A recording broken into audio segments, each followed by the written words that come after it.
में खुश, मैं प्रभु में आनंदित हूँ, मैं अपने घर में खुश हूँ। संसार में चलने वाली फिजूल बातें मेरे कानों पर आती रहती है और जब भी मैं कोई नई बात सुनती हूँ तो कहती हूँ मैं अपने आप से खुश हूँ। मैं खुशी चूसने वालों को मेरी कोई खुशी चूसने नहीं दूंगी, क्योंकि जो कुछ भी संसार में चल रहा है मैं उसके बारे में कुछ नहीं कर सकती। मैं सिर्फ वही करूंगी जो मुझे करना चाहिए। मैं प्रार्थना करके प्रभु पर भरोसा करूंगी और अपनी आवाज जाहिर करूंगी और जितने दिन जीऊंगी उतने दिन आनंद उठाऊंगी। चलो अभी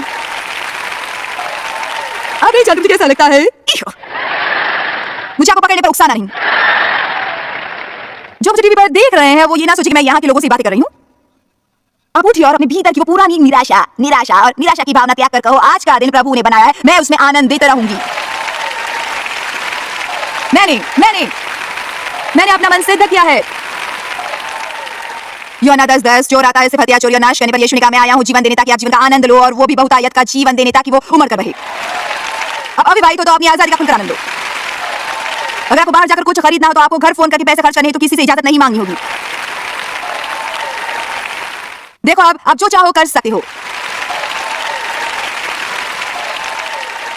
पर यदि आपके पति हैं तो आनंद करो, उसका दिमाग मत खाओ। सिर्फ ये मत देखो कि उसमें कितनी खामियां हैं। बाइबल कहती है कि पत्नी अपने पति की अधीनता में बनी रहे। हाँ ये थोड़ा ज्यादा हुआ ना? ऐसे बात देखो जैसे मेरे कोई बीमारी हो। देखो वचन के प्रकाश में आओ और जिस व्यक्ति से आपका विवाह हुआ उस व्यक्ति का आनंद उठाओ। देखो मैं और देव हमेशा गुटरगु करते रहते हैं, हम दोनों का जीवन एक नए लूसी और डेसी शो जैसा है। पर अब इसके लिए यानी इसका राज जानने से मुझे पूरे 10 साल लगे। हमारे वैवाहिक जीवन के 5 साल पहले तक की बात मेरे पल्ले नहीं पड़ी थी। देव बदलने वाली नहीं थे, अब मैं समझती हूँ, मैं धीमे सीखती हूँ, पर मैं सीख गई और अब समर्पित हूँ। तो अगर वो नहीं बदलेंगे तो मैं समर्पित हूँ। आमीन।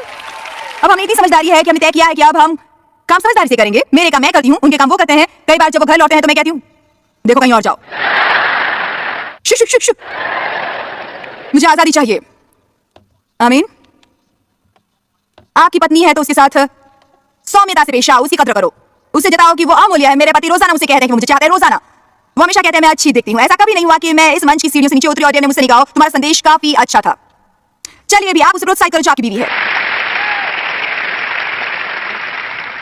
मैंने ठान लिया है कि मैं दिलदार बनूंगी। मैंने ठान लिया है कि मैं प्रेम में चलूंगी। ये भी थोड़ा ज्यादा हुआ। हम तो स्वार्थी और आत्म केंद्रित है। मेरा क्या होगा, मेरा क्या होगा, मेरा क्या होगा, मेरा क्या होगा, मेरा क्या होगा, मेरा क्या होगा। वो गाना सुनकर मैं पक गई हूँ। अब नया गीत गाने का वक्त है।